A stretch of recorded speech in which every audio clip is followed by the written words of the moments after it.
요한복음서 12장. 마리아가 예수님의 발에 향유를 붓다. 예수님께서는 파스카 축제 엿새 전에 베타니아로 가셨다. 그곳에는 예수님께서 죽은 이들 가운데에서 다시 일으키신 라자로가 살고 있었다. 거기에서 예수님을 위한 잔치가 베풀어졌는데 마르타는 시중을 들고 라자로는 예수님과 더불어 식탁에 앉은 이들 가운데 끼어 있었다. 그런데 마리아가 비싼 순나르드 향유 1리트라를 가져와서 예수님의 발에 붓고 자기 머리카락으로 그 발을 닦아드렸다. 그러자 온 집안에 향유 냄새가 가득하였다. 제자들 가운데 하나로서 나중에 예수님을 팔아넘길 유다 이스카리옷이 말하였다. 어찌하여 저 향유를 300데나리온에 팔아 가난한 이들에게 나누어 주지 않는가? 그가 이렇게 말한 것은 가난한 이들에게 관심이 있어서가 아니라 도둑이었기 때문이다. 그는 돈주머니를 막고 있으면서 거기에 든 돈을 가로채곤 하였다. 예수님께서 이르셨다. 이 여자를 그냥 놔두어라. 그리하여 내 장례날을 위하여 이 기름을 간직하게 하여라. 사실 가난한 이들은 늘 너희 곁에 있지만 나는 늘 너희 곁에 있지는 않을 것이다. 유다인들이 라자로까지 죽이기로 결의하다. 예수님께서 그곳에 계시다는 것을 알고 많은 유다인들의 무리가 몰려왔다. 예수님 때문만이 아니라 그분께서 죽은 이들 가운데에서 다시 일으키신 라자로도 보려는 것이었다. 그리하여 수석 사제들은 라자로도 죽이기로 결의하였다. 라자로 때문에 많은 유다인이 떨어져 나가 예수님을 믿었기 때문이다. 예루살렘에 입성하시다. 이튿날 축제를 지내러 온 많은 군중이 예수님께서 예루살렘에 오신다는 말을 듣고서 종려나무 가지를 들고 그분을 맞으러 나가 이렇게 외쳤다. 호산나, 주님의 이름으로 오시는 분은 복되시어라. 이스라엘의 임금님은 복되시어라. 예수님께서는 나귀를 보시고 그 위에 올라 앉으셨다.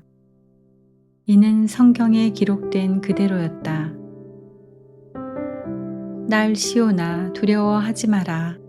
보라, 너의 임금님이 오신다. 어린 나귀를 타고 오신다.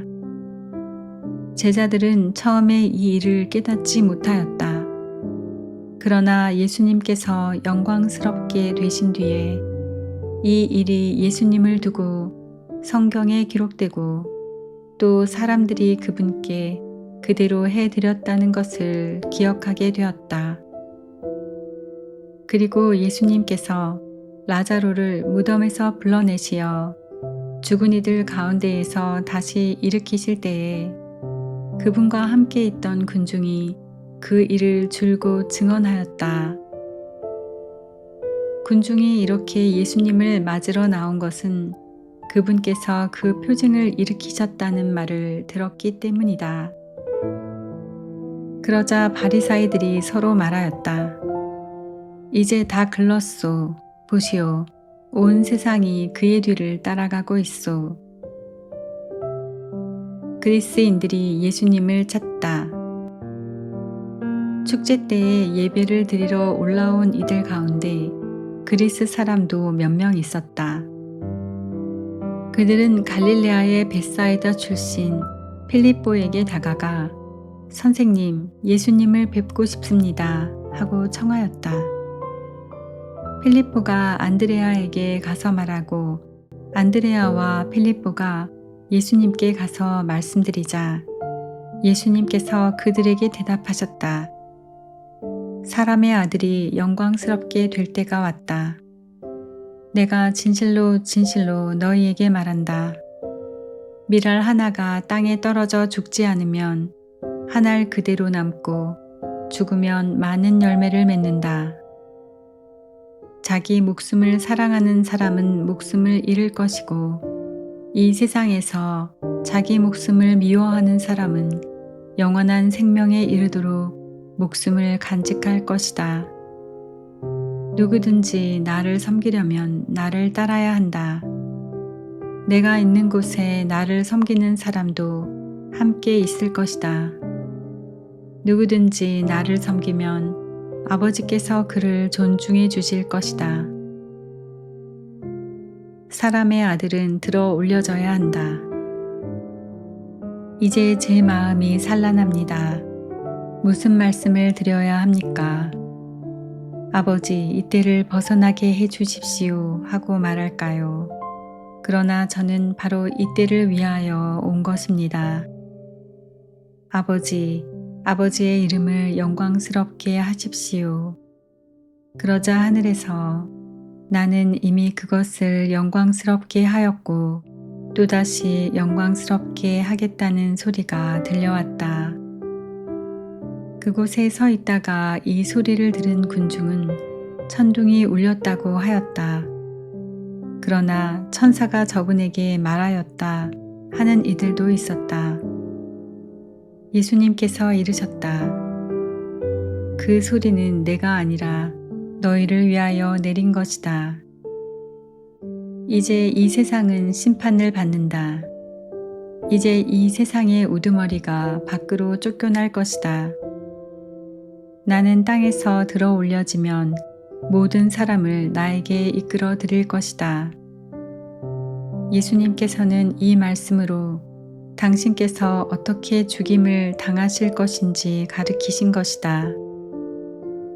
그때의 군중이 예수님께 말하였다. 우리는 율법에서 메시아는 영원히 사실 것이라고 들었는데 어떻게 선생님은 사람의 아들이 들어 올려져야 한다고 말씀하십니까? 그 사람의 아들이 누구입니까? 그러자 예수님께서 그들에게 이르셨다. 빛이 너희 가운데에 있는 것도 잠시뿐이다. 빛이 너희 곁에 있는 동안에 걸어가거라. 그래서 어둠이 너희를 덮치지 못하게 하여라.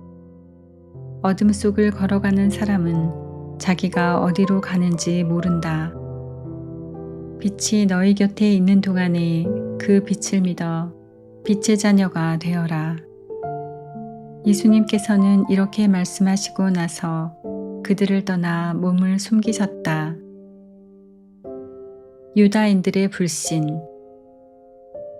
예수님께서는 그들 앞에서 그토록 많은 표징을 일으키셨지만 그들은 그분을 믿지 않았다.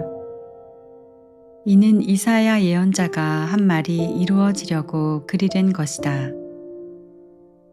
주님, 저희가 전한 말을 누가 믿었습니까? 주님의 권능이 누구에게 드러났습니까?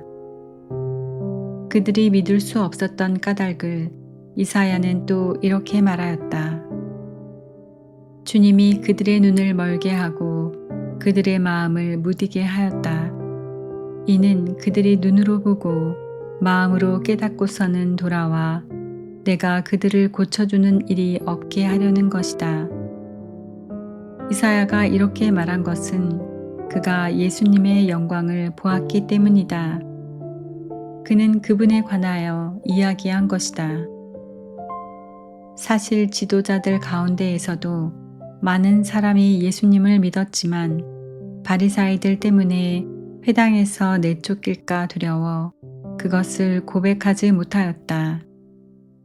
그들이 하느님에게서 받는 영광보다 사람에게서 받는 영광을 더 사랑하였기 때문이다. 예수님의 말씀과 심판. 예수님께서 큰 소리로 말씀하셨다.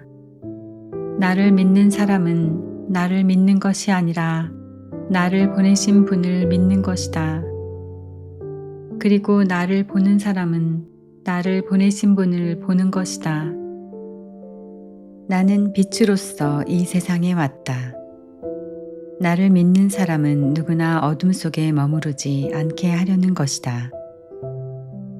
누가 내 말을 듣고 그것을 지키지 않는다 하여도 나는 그를 심판하지 않는다.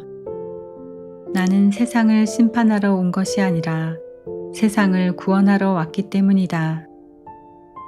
나를 물리치고 내 말을 받아들이지 않는 자를 심판하는 것이 따로 있다. 내가 한 바로 그 말이 마지막 날에 그를 심판할 것이다. 내가 스스로 말하지 않고 나를 보내신 아버지께서 무엇을 말하고 무엇을 이야기할 것인지 친히 나에게 명령하셨기 때문이다. 나는 그분의 명령이 영원한 생명임을 안다. 그래서 내가 하는 말은 아버지께서 나에게 말씀하신 그대로 하는 말이다.